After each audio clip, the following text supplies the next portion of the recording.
That was a bloodbath. That was tough to watch. That was ugly. San Francisco 49ers losing the divisional round of the playoffs to the Seattle Seahawks 41-6.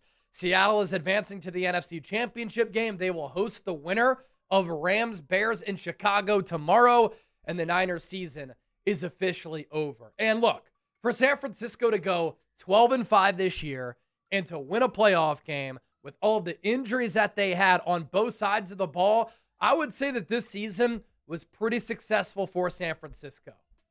It doesn't make this loss any easier to take for this entire fan base, and I thought that if San Francisco played a perfect game, they would have had an opportunity to win this game.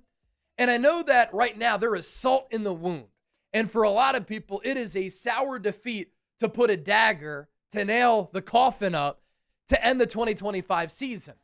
But I think the future of this Niners organization is bright. But this loss was a disaster, and it was an avalanche that started right from the beginning of the game. And that avalanche and that snowball continued to gain momentum and steam all throughout the rest of the game. We're going to dissect it. We're going to talk about it. This is a 49ers therapy session that's coming up over the next several minutes. We'll talk about this game. We'll talk about the offseason. But I do encourage you to hit that subscribe button. We went live for every single Niners game this year.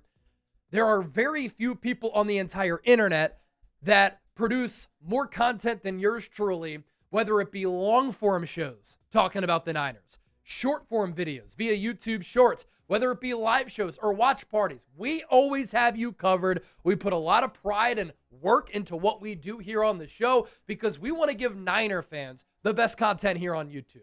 This offseason coming up for San Francisco is a big one. I have you covered every step of the way, so don't forget to lock us in and hit that subscribe button to join the movement now. All right, let's talk about this game.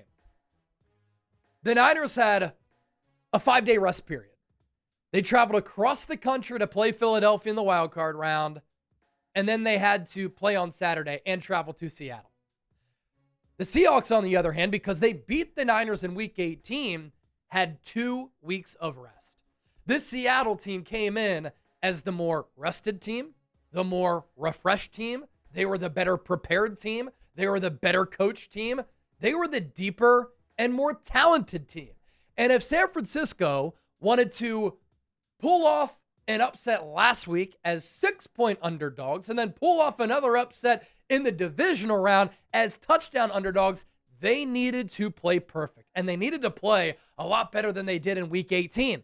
When they scored 3 points, when they had less than 200 yards of offense, when they only ran it for 53 yards, when Brock Purdy only threw for $120, and when Brock Purdy averaged about 4+ yards per pass. They needed to be better on defense and stop the run for Seattle. The Niners did not do any of those things. And I referenced earlier, this game was an avalanche that just kept gaining momentum and steam as the game wore on. Right from the jump of this football game, the Niners took a Mike Tyson in his prime uppercut to the chin, and they never responded. That got the crowd into it. That got the momentum going for Seattle. And from that point forward, everything was too easy for the Seahawks. Rashid Shaheed, a trade deadline acquisition for John Schneider, a move that I applauded at the time as one of my favorites for any team at the NFL trade deadline, begins the game with a 95-yard kickoff return for a touchdown. Lumen Field was literally shaking. And just like that, in less than 20 seconds, the Niners are down 7-0. Niners special teams have been a lot better this year than they were last year. But in a big game, once again, special teams killed them. Niners get the ball back on their first offensive drive of the game against this Seahawks defense that is right up there with Houston with how they're playing right now. Is the best arguably in the NFL. The Niners move it. They get into Seattle territory. And they go for it on 4th and 1. Now on 3rd and 1, Christian McCaffrey got stuffed. And Kyle Shanahan called an idiotic, unacceptable play, given the down and distance, where the Niners were on the field against that defense. The Niners were lined up on the right hash. And Kyle Shanahan runs a run to Kyle Juszczyk with a pitch option to Christian McCaffrey toward the sideline on the short side of the field against a defense that is fast, physical, athletic, and long, and is really good against the run. Idiotic play call right there. You pick that up, you get at least 3 points, and the game changes. Instead, you gave Seattle wonderful field position because the play call just wasn't a good one. On the Niners' second drive, Brock Purdy finds Jake Tonches on an in-breaking route. Tonches picks up a first down, fumbles the football. So to start the game, you give up a special teams return for a touchdown, 95 yards. You get stopped on 4th and 1, pretty much a turnover. Then you turn it over. And really from that point forward, you felt as though it wasn't the Niners' night and this game was over. Seattle got up in the first quarter 17-0. They were up at halftime 24-6. They win the game 41-6. The Niners in 2023 came back in the NFC Championship game down 24-7 to the Detroit Lions. But any hopes of the Niners coming back from 24-6 were squashed on the first drive of the third quarter when Brock Purdy got sacked. And I know a lot of people are going to blame the Niners defense for giving up so many points. In reality, the defense wasn't good, no doubt about it. Kenneth Walker had multiple touchdowns in which he didn't even get touched, and it was way too easy for him in Seattle. But you have to play complementary football. And we have been talking about this for the last couple of months. In order for the Niners to make a playoff run, the offense needed to average around 30 points per game. The defense needed to be good enough, and you needed to play complementary football. The Niners were not playing complementary football, and the offense hurt the defense because they did them no favors. Look at the drive chart for the Seahawks tonight when they actually scored. They got a special teams touchdown to go up 10-0 after the Jake Tonches, or after the 4th down stop. 11 plays, 44 yards. After the Jake Tonches fumble, 5 plays, 42 yards, touchdown. They punted. Next drive, 10 plays, 80 yards. 4:01 off the clock. So a long drive there. Third quarter, 8 plays, 36 yards, field goal. Next drive, 6 plays, 47 yards, touchdown. Fourth quarter, 5 plays, 37 yards, touchdown. And that touchdown put Seattle up 41-6. The game was well over at that point. What do you notice about that drive chart for Seattle? Short fields. Why did the Seahawks have short fields? Making their job on offense so easy. Because the offense for the Niners cost the team and the defense the game. It's impossible to play defensive football that way when your backs are already to the wall and the opposing offense possesses the football and takes over a drive on a short field in plus territory. The Seahawks scored 41 points. They had one drive of more than 50 yards in this game. One drive of over 50 yards in the game. You're just not going to win that way. So to that previous point, as we tie it all back, you needed to play perfect in this game. The Niners were far from perfect. San Francisco also losing the turnover battle 3-0. The Niners in the last 2 games this year against Seattle went 8 quarters without scoring a single touchdown. In the last 2 games of the year, between the Seahawks and the Niners, Mike Macdonald whooped Kyle Shanahan's ass. This was a bad Kyle Shanahan game. Last week was a great Kyle Shanahan game. And that's what Kyle Shanahan gives you, a chance to win every week. But in this game and against Seattle in the last 2 games, between these 2 heated rivals, Kyle Shanahan got thoroughly outcoached by Mike Macdonald. And that team right there looks like the team that's going to represent the NFC at Levi's Stadium in the Super Bowl. And that team right there is your competition. More to get to here on the show as we look a little bit to the offseason and some big question marks that I have for this Niners team. Let's get to our sponsor first, though. This episode of the 49ers Report is brought to you by PrizePicks. Whether you're starting a new routine or making player picks for the first time, trying something new can be hard. But in life and on PrizePicks, it always feels good to be right. With high-pressure playoff matchups every weekend and elite hoops action almost every night, the action never stops, and PrizePicks lets you take control. On PrizePicks, how you play is up to you. If you want flexibility, choose Flex Play, where you can get paid even if one of your picks misses. And if you want the biggest payouts, go for the Power Play, no matter your play. PrizePicks is a great way to put your takes to the test. Get in on the action. PrizePicks is now available in all 50 states, including California, Texas, Florida, and Georgia. PrizePicks now offers stacks. You can pick the same player up to 3 times in the same lineup. You want to pick more on Steph Curry's points, 3-pointers, and assists. Now you can pick all of them in the same lineup only on PrizePicks. PrizePicks also now has early payouts. If your player gets off to a hot start, you now have the option to cash out of those winnings before the game even finishes. For instance, Jackson Smith and Jigba caught a touchdown early. You could have cashed out early if you wanted to. Makes game days so much more fun. Download the PrizePicks app today. Use the code CLNS to get $50 in lineups after you play your first $5 lineup. That's code CLNS to get $50 in lineups after you play your first $5 lineup. PrizePicks. It's good to be right. So I know some fans are lazily going to say, fire Kyle Shanahan. Kyle Shanahan is not good enough. He showed last week how elite he is as a head coach, but he is not without some of his struggles and some of his downfalls. And sometimes when Kyle Shanahan has gone up against truly top-tier, upper-echelon elite defenses, his teams have really struggled. And in this game, it was one of those games. Also, at the same time, this Niners team is flawed. They're flawed on offense. They're flawed on defense. They were better on special teams this year. Special teams haunted them in this game, but historically, they haven't been good on special teams. And in my opinion, the Niners were never, ever winning a Super Bowl this year. When you lose the likes of Fred Warner and Nick Bosa, when Brandon Ayuk doesn't play all season long, when once again you're one of the most injured teams in all of football, and you're down to your 5th, 6th, and 7th linebackers in the playoffs, and you're having to play all these rookies, and you're having to piece everything together on defense. Robert Saleh's making chicken salad out of chicken shit, and your offense can't score 30 points per game. There's only so much that you can do, and only so much that you can accomplish. Looking ahead to next year, I do think that the 49ers, let's take the glass half full approach, are going to be a top 5 Super Bowl contender.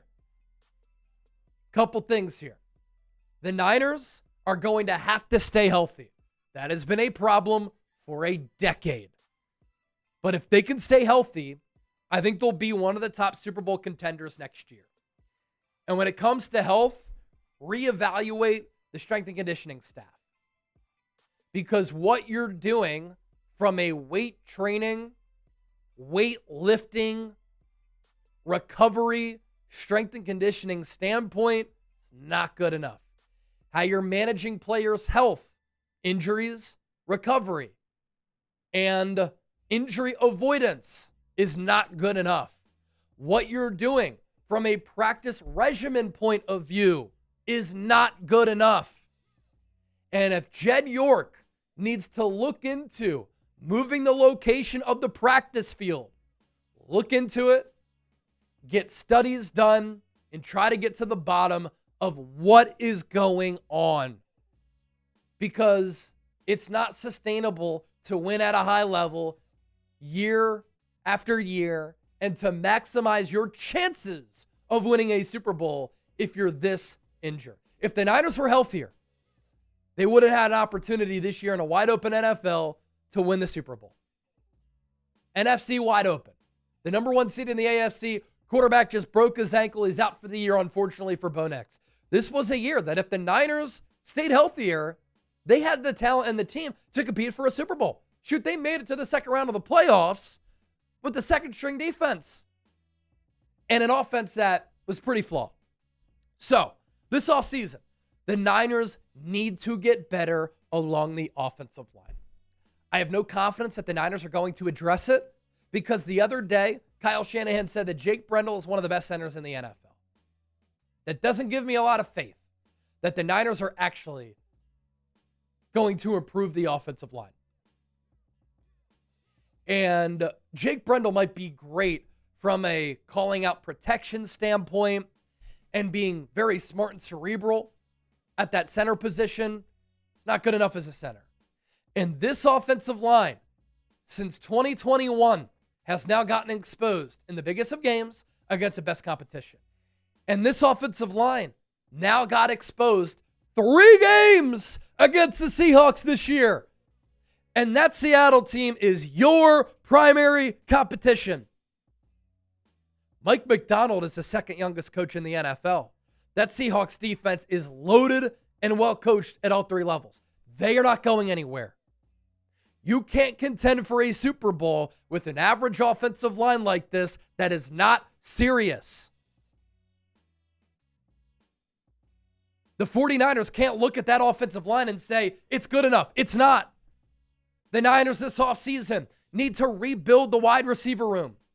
Ricky Pearsall's a good player, but can he stay healthy? The Niners have nobody at wide receiver who truly threatens the defense vertically. The Niners wide receivers tonight had 3 catches for 24 yards on 10 targets. You think Seattle fears that wide receiver room? They don't. Juwan Jennings, going to be a free agent. Kendrick Bourne, going to be a free agent. You have Ricky Pearsall, DeMarcus Robinson, Jordan Watkins, and Jacob Cowing under contract for next year. And DeMarcus Robinson has an option going into 2026. You need to get better at wide receiver. You're not going to have Brandon Ayuk. So with that, do you look into signing a player like Kyle Pitts of the Atlanta Falcons? Who knows when George Kittle comes back? If you sign Kyle Pitts, he can't block. He's pretty much a glorified wide receiver.